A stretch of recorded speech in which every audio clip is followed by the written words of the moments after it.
Migraine हा साधा डोकेदुखीचा प्रकार नाही. मेंदूशी संबंधित एक जटिल आजार आहे. तो पूर्णपणे टाळता येईलच असं नाही, पण योग्य काळजी जर घेतली तर त्याची तीव्रता खूप कमी करता येते. जसं की कारणं ओळखा. प्रत्येक व्यक्तीचा मायग्रेन हा वेगळ्या कारणाने होतो आणि हे ओळखणं खूप महत्त्वाचं आहे. जसं की सामान्य कारणं ओळखा. झोपेचा अभाव किंवा जास्त झोप, मानसिक ताण, तेज प्रकाश किंवा मोठा आवाज. काही खाद्यपदार्थ देखील मायग्रेन वाढवू शकतात, जसं की चॉकलेट, चीज. यामुळे जर तुमचा मायग्रेन वाढत असेल तर यांचं प्रमाण कमी करा. जसं की कॉफी, उपाशी राहणं, हार्मोनलमध्ये बदल. हे जर असेल तर नक्कीच मायग्रेन वाढू शकतो. त्यासाठी तुम्ही मायग्रेनची डायरी ठेवा. कधी किती दुखतं, काय खाल्ल्यावर दुखतं, किती झोप झाली याची नोंद ठेवा. नियमित झोपेची सवय लावा. दररोज एकाच वेळी झोपा. 7 ते 8 तासाची शांत झोप घ्या. मोबाईल स्क्रीन झोपण्याआधी टाळा. योग्य आहार घ्या. वेळेवर जेवण करा. उपाशी राहू. भरपूर पाणी प्या. जास्त तेलकट प्रक्रिया केलेले अन्न टाळा. त्याऐवजी फळे, भाज्या, बदाम, अक्रोड, संपूर्ण धान्य खाण्याचा नक्कीच प्रयत्न करा. कॉफीचं प्रमाण नियंत्रित ठेवा. खूप कॉफी किंवा चहा जर घेतला तर मायग्रेन वाढू शकतो.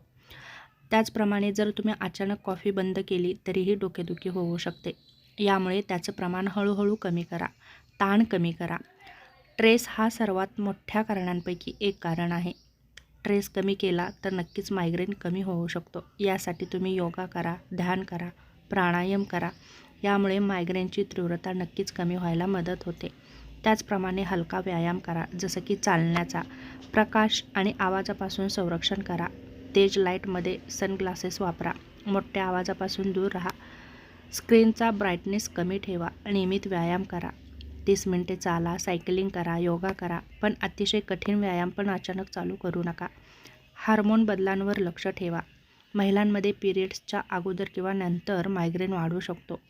डॉक्टरांचा सल्ला नेहमी घ्या. औषधे योग्य पद्धतीने घ्या. डॉक्टरांनी दिलेली औषधे वेळेवर घ्या. स्वतःहून पेन किलर जास्त घेऊ नका. स्क्रीन टाईम कमी करा. मोबाईल, लॅपटॉपचा वापर मर्यादित ठेवा. त्याचप्रमाणे काही घरगुती उपायही करू शकता. थंड पाण्याची पट्टी डोक्यावर ठेवा. आल्याचा चहा घेऊ शकता. पुरेशी विश्रांती घ्या. कधी डॉक्टरांकडे जावं. जर वारंवार तीव्र डोकेदुखी होत असेल, उलटी, चक्कर, दृष्टी कमी होणं, औषधांनी काहीच फरक पडत नसेल तर न्यूरोलॉजिस्टला भेटणं खूप गरजेचं आहे.